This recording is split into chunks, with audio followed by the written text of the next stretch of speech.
श्रवण करवाने जा रही हूँ कामदा एकादशी व्रत कथा। बंधुओं, कामदा एकादशी 1 अप्रैल शनिवार को है। बंधुओं, कुछ लोग कामदा एकादशी का व्रत 1 अप्रैल को रखेंगे और कुछ 2 अप्रैल को रखेंगे, परंतु सही रूप में कामदा एकादशी का व्रत 1 अप्रैल शनिवार को ही रखा जाना चाहिए। बंधुओं, कामदा एकादशी का व्रत करने से मनुष्य की हर प्रकार की कामना पूरी हो जाती है। बंधुओं, जो कोई भी पूर्ण विश्वास के साथ और पूर्ण विधि विधान से कामदा एकादशी का व्रत करेगा, भगवान विष्णु उनकी सभी मनोकामनाएं शीघ्र अतिशीघ्र पूरी करेंगे। बंधुओं, कामदा एकादशी के नाम से ही पता लगता है कामनाओं को पूरा करने वाला व्रत। नवरात्रों के बाद आने वाली चैत्र मास के शुक्ल पक्ष की एकादशी को कामदा एकादशी का व्रत किया जाता है। इस व्रत को सभी कामनाओं की पूर्ति करने वाला व्रत भी कहा जाता है। इस दिन भगवान वासुदेव अर्थात वसुदेव के पुत्र श्री कृष्ण का पूजन किया जाता है और गरीबों को दान देने का इस दिन बहुत महत्व है। बंधुओं, कामदा एकादशी का व्रत 1 अप्रैल को रखा जाएगा और इसका पारण 2 अप्रैल को किया जाएगा। पारण का समय 2 अप्रैल को दोपहर 1:40 से शाम 4:10 तक रखा जाएगा। बंधुओं, जो लोग कामदा एकादशी का व्रत 2 अप्रैल को करेंगे, वे व्रत का पारण 3 अप्रैल को सुबह 6:09 से सुबह 6:24 तक करेंगे। बंधुओं, अब मैं आपको कामदा एकादशी व्रत कथा सुनाने जा रही हूँ। बोलो विष्णु भगवान की जय हो। पुलकित मन से भगवान श्री कृष्ण को कोटि कोटि नमस्कार करने के बाद धर्मराज युधिष्ठिर ने भगवान कृष्ण से प्रार्थना की, हे महाराज, अब मेरी इच्छा चैत्र मास के शुक्ल पक्ष की एकादशी के नाम, महात्म, पूजा विधान जानने की है। तब भगवान श्री कृष्ण ने कहा, हे राजन, यही प्रश्न एक बार महाराज दिलीप ने महर्षि वशिष्ठ से किया था। तब वशिष्ठ जी ने जो कथा महाराज दिलीप को सुनाई, वही मैं तुम्हें सुना रहा हूँ। सुनो। बहुत समय पहले की बात है। रतनपुर नामक एक नगर पर अनेक ऐश्वर्य से युक्त पुंडरीक नाम का एक राजा राज्य करता था। रतनपुर नगर में अनेक अप्सरा, किन्नर तथा गंधर्व वास करते थे। उनमें ललित और ललिता नामक पति पत्नी भी थे। उन दोनों में बहुत ही प्रेम था। थोड़े समय के लिए भी अलग अलग होते ही वे दोनों अत्यंत व्याकुल हो जाते थे। एक समय पुंडरीक की सभा में अन्य गंधर्वों के साथ ललित भी गाना गा रहा था। गाते गाते उसको अपनी प्रियतमा ललिता का ध्यान आ गया। इससे ध्यान भंग हो गया और गायन का स्वरूप बिगड़ गया। ललित के मन का भाव जानकर करकोट नामक नाग ने पद भंग होने का कारण राजा से कह दिया। करकोट नामक नाग ने पद भंग होने का कारण राजा से कह दिया। तब पुंडरीक ने क्रोध पूर्वक कहा कि तू मेरे सामने गाता हुआ अपनी स्त्री का स्मरण कर रहा है, अतः तू कच्चा मांस और मनुष्य को खाने वाला राक्षस बनकर अपने किए कर्म का फल भोग।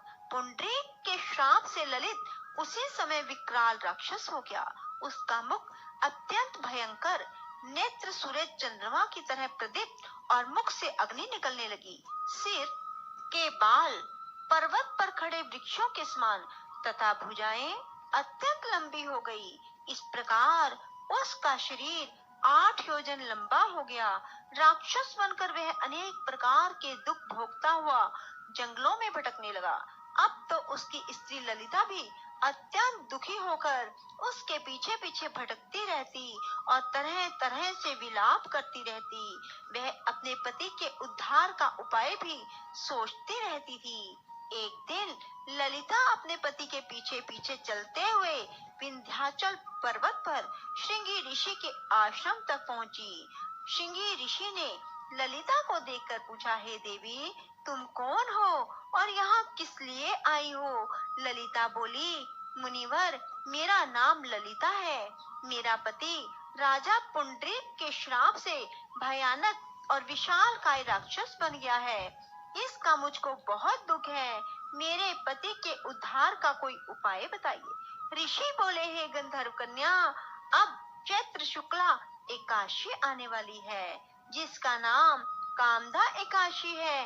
उसका व्रत करने से मनुष्य के सब कार्य सिद्ध हो जाते हैं। यदि तू कामदा एकादशी का व्रत करके उसके पुण्य को अपने पति को दे देगी तो राजा का श्राप भी अवश्य में शांत हो जाएगा और तेरा पति शीघ्र ही राक्षस योनि से मुक्ति को प्राप्त होगा।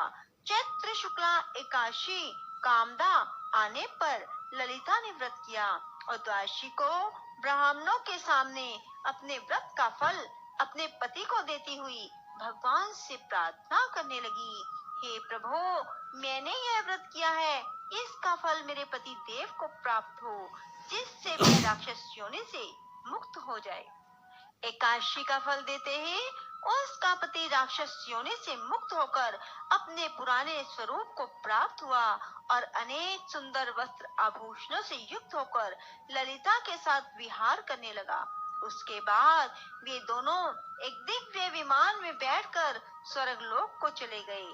वशिष्ठ मुनि ने कहा, हे राजन, इस व्रत को विधि पूर्वक करने से समस्त पापों का नाश हो जाता है और राक्षस आदि की योनि भी छूट जाती है। संसार में इसके बराबर कोई और दूसरा व्रत नहीं है। इस कथा को पढ़ने और सुनने मात्र से ही वाजपेयी यज्ञ का फल प्राप्त हो जाता है। बोलो विष्णु भगवान की जय हो। बंधुओं, अब मैं आपको बतलाऊंगी कि एकादशी के दिन क्या करें और क्या ना करें। बंधुओं, एकादशी के दिन पूरा दिन भगवान विष्णु के नाम जाप में बिताएं। भगवान के समक्ष शुद्ध देसी घी का दीपक सारी रात्रि जगा कर रखें। रात्रि जागरण करें और दिन में भगवान विष्णु को तुलसी दल और फूल अवश्य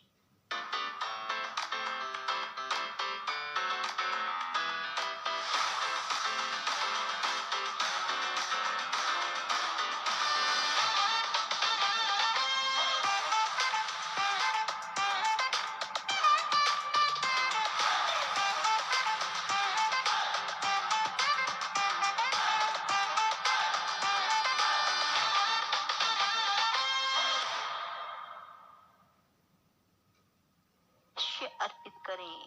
बंधुओं, एकादशी के दिन गजेंद्र मोक्ष श्रीमद् भागवत गीता, गर्भ गीता, भगवान विष्णु के सहस्त्र नामों को अवश्य सुने।